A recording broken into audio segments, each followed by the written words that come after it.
Os presidentes dos Estados Unidos e do Irã assinaram esse memorando de entendimento, pelo qual se pretende que a guerra venha a ser encerrada. O memorando de entendimento inicia agora um período de cessação de hostilidades oficialmente e após tem uma negociação. Eu estou adiantando um pouquinho porque é cheio de detalhes que a gente vai abordar, que é lá que mora o diabo, como vocês sabem. Esse texto até agora era desconhecido. Foi revelado oficialmente nesta quarta-feira e primeiro vocês conferem na reportagem da nossa Mariana Giangiacomo, lá de Washington.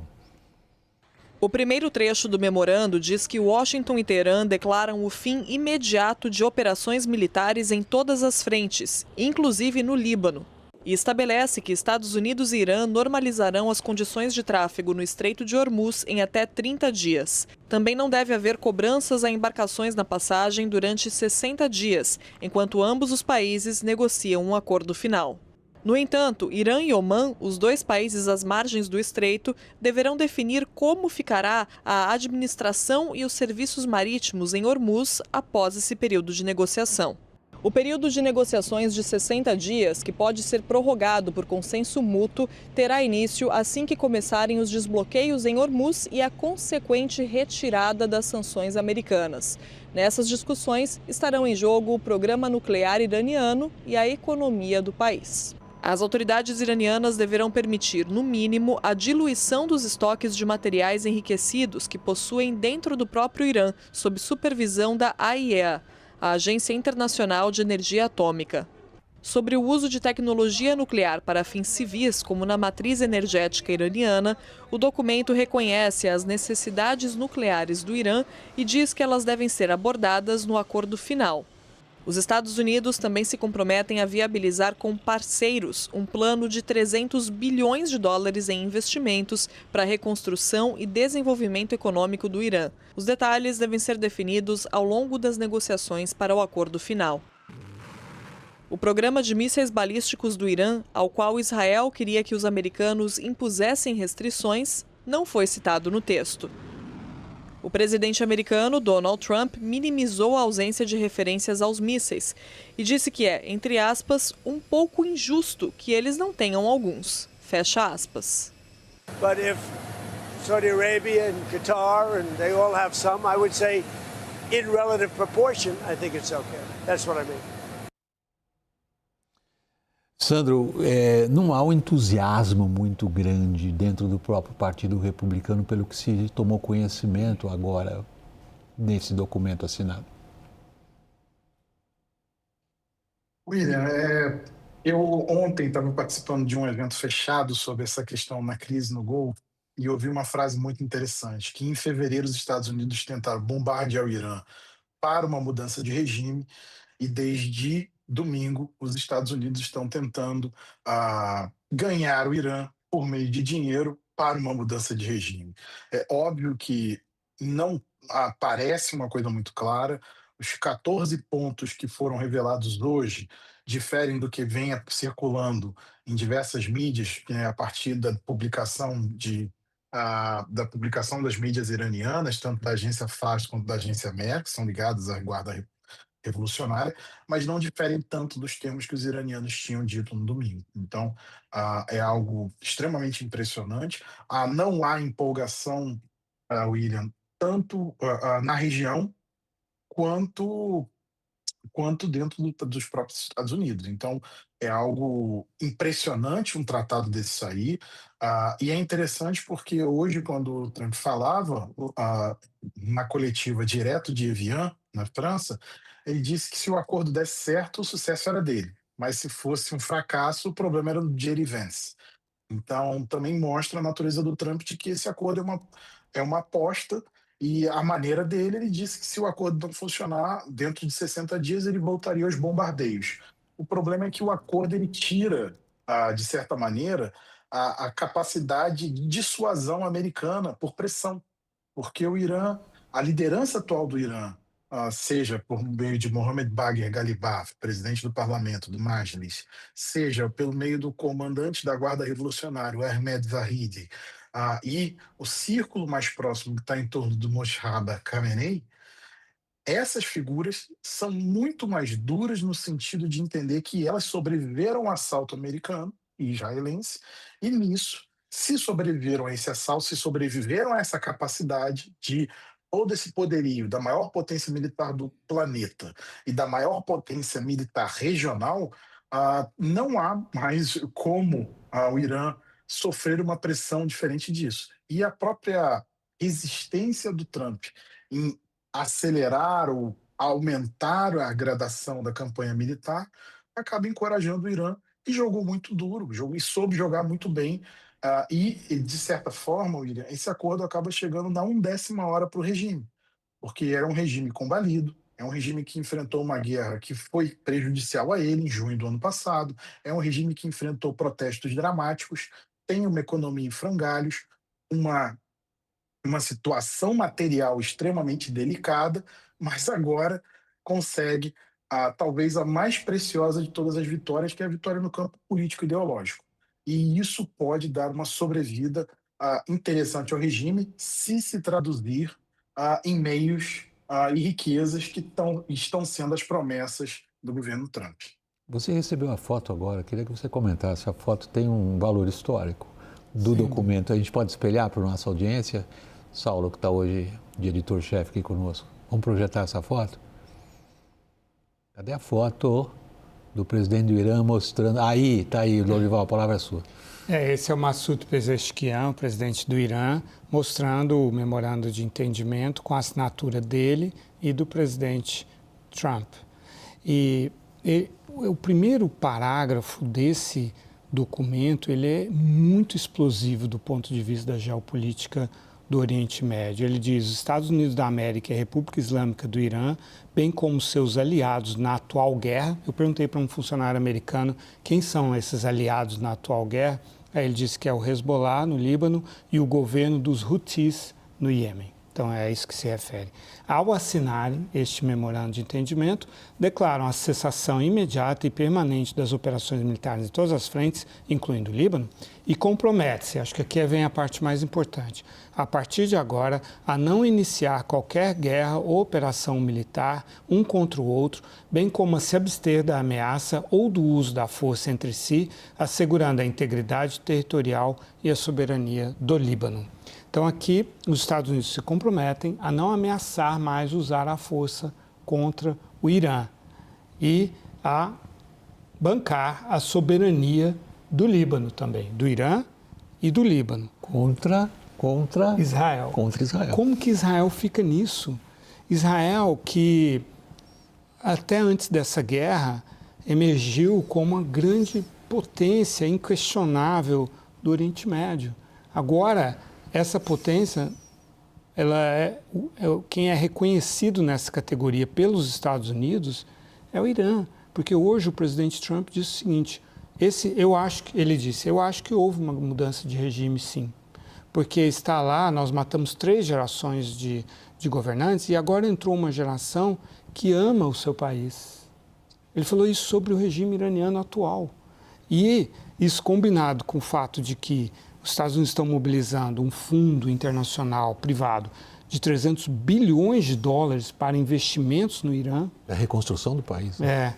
E com a liberação gradual dos mais de 100 bilhões de dólares depositados no exterior, Estados Unidos e Irã, na prática, estão estabelecendo uma parceria entre eles. O Trump veio depois, Trump sendo Trump, depois ele disse que não vai gastar dinheiro desses 300 bilhões, mas está escrito lá. Agora... É porque não é dinheiro público. Não é dinheiro privado. Público. Sim, mas ele está dizendo que não está comprometido com isso. Mas, enfim, Trump sendo Trump, o que ele diz e o que ele faz, a gente precisa conferir depois. Agora, do caso dos israelenses, Sandra, eles estão aprendendo quem é Trump. É bem possível imaginar a decepção do Trump com quem lhe disse: vai lá, a gente decapita o regime, o povo sai na rua, derruba os caras e a gente vira aquele quadro de cabeça para baixo a nosso favor em... Quanto é que ele falou que ia ser? 2, 3 semanas. Deu tudo diferente do que eles estavam dizendo. E aí a decepção do Trump com o Netanyahu, traduzida ou expressa também em palavrões dirigidos ao chefe de governo do país aliado, hoje se traduz numa humilhação que eu não me lembro. A gente falou ontem de Suez para Israel em 56, é bem comparável, sim, ao que aconteceu em 56.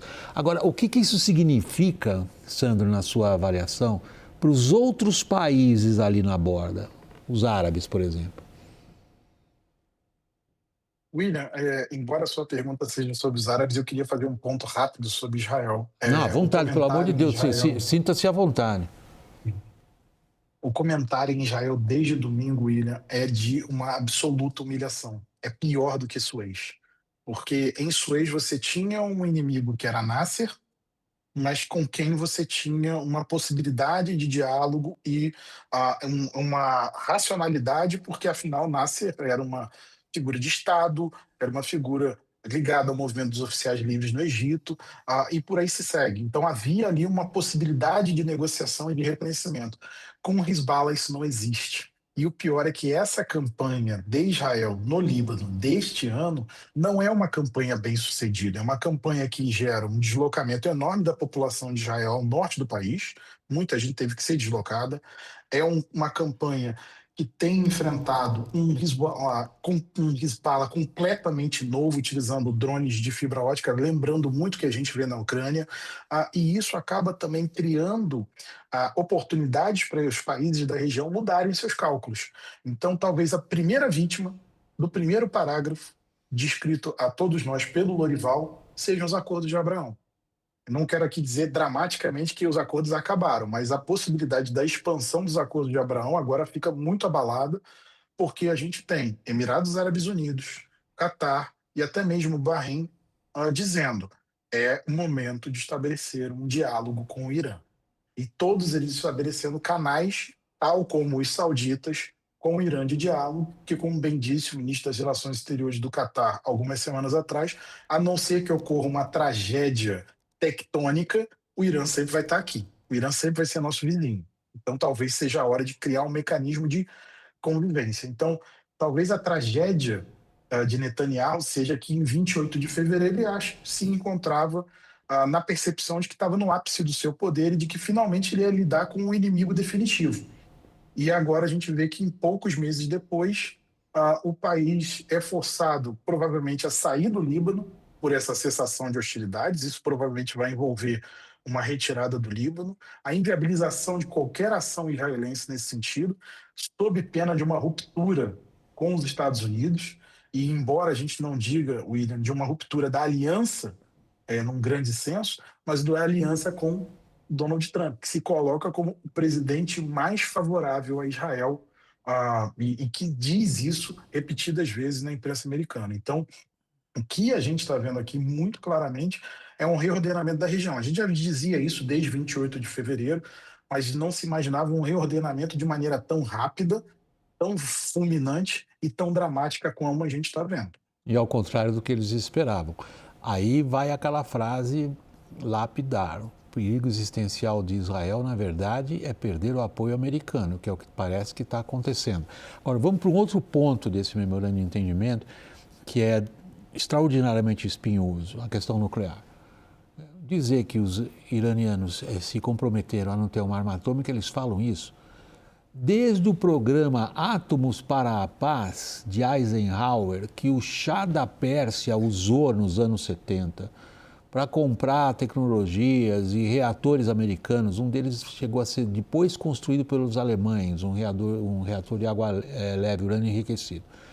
Isso não vale nada, né? Pelo que nós vimos ao longo desses anos, essa declaração. Não vamos ter uma arma nuclear. Agora, a própria negociação, para daqui 60 dias ter um resultado? E era exatamente o que os iranianos exigiam, que a negociação para o desbloqueio do dinheiro para o Irã, né, porque o Irã está asfixiado economicamente, fosse um primeiro passo e a abertura do Estreito de Hormuz, e todo o resto ficaria para depois. O que ficaria para depois? Os objetivos da guerra, os objetivos dos Estados Unidos e de Israel nessa guerra, que é a contenção do desmantelamento do programa nuclear, o desmantelamento do arsenal de mísseis convencionais. Que está de fora, por sinal. Está de fora, isso não está negociado. A ruptura do Irã com os seus proxies, que estão assinando o memorando, William. Eles não só não romperam, que ele está fazendo assim, não, por isso que eu perguntei para o funcionário iraniano, eu queria ter certeza, quem são esses aliados que estão? Então eu tenho uma resposta oficial, é o Hezbollah e os Houthis estão assinando esse, junto com o Massoud Pezeshkian está representando eles, né? Então, assim, o que o Irã quis fazer é que todos os objetivos dessa guerra não fossem alcançados, né? E, do ponto de vista do programa nuclear, ele se mantém na posição que ele sempre esteve. Não, nosso programa nuclear é pacífico, é um direito soberano, e o Trump abriu mão disso, porque o Trump dizia, não, nenhum programa nuclear. Agora o Trump diz, ele não, zigue-zagueou ali, né? É. Bem assim, claro, ele zigue-zagueou em muitas coisas, mas aí ele foi extraordinariamente confuso. Os iranianos sempre insistiram, mesmo naquelas negociações lá atrás, no direito que lhes dava serem parte do acordo do Tratado de Não Proliferação de Armas Nucleares, que garante a quem renuncia às armas ter o acesso às tecnologias para fins civis. É a mesma situação no Brasil, por sinal. Mas aí, nesse caso, eles sempre insistiram e afirmaram isso. Espera aí, isso daí não está em discussão. O Trump disse, está sim, e agora não está. E só enriqueceram o urânio a mais de 3,67%, que é o teor para a geração de energia elétrica, depois que o Trump rompeu o acordo, isso segundo a Agência Internacional de Energia Atômica. O de 2015. E aí sim, eles foram e escalaram para mais de 60%, 441 quilos, para dar uma lição nos Estados Unidos e em Israel nesse sentido. Hoje eu estava ouvindo analistas israelenses dizendo que esse acordo é pior do que o JCPOA. Bom, o Trump ficou horas respondendo a quem teve o atrevimento, a ousadia de confrontá-lo com essa frase que você acabou de dizer. Sandra, eu tenho um minutinho ainda. Hormuz, pelo menos aí, a gente até disse ontem, isso é uma grande notícia para o resto do mundo. Podemos continuar considerando isso uma grande notícia? Talvez sim, William. Talvez sim, porque a gente está vendo uma série de medidas ali em Hormuz sendo colocado. Então a gente está vendo uma gradual colocação disso. Ontem a gente teve a passagem registrada de pelo menos 13 embarcações de grande porte. Então esse tráfego deve aumentar nos próximos dias. Isso é uma excelente notícia, porque as pessoas estão pensando apenas no choque da energia. Eu lembro do choque dos fertilizantes e de outras questões que passam por Hormuz, né? O alumínio e outros materiais que passam por Hormuz e que têm um impacto na economia global de procedência dramática. As pessoas estão pensando no petróleo, que é a crise mais próxima de nós nesse momento. A falta de querosene de aviação na Europa, na Ásia, o racionamento de alguns países na Ásia e na Europa de combustível. Então, isso pode ser revertido. Agora, a questão aqui também é vermos as medidas de confiança, porque a gente tem que lembrar das palavras do diretor da CIA, que foram divulgadas recentemente. O Irã fez uma concessão que ele pode reverter rapidamente.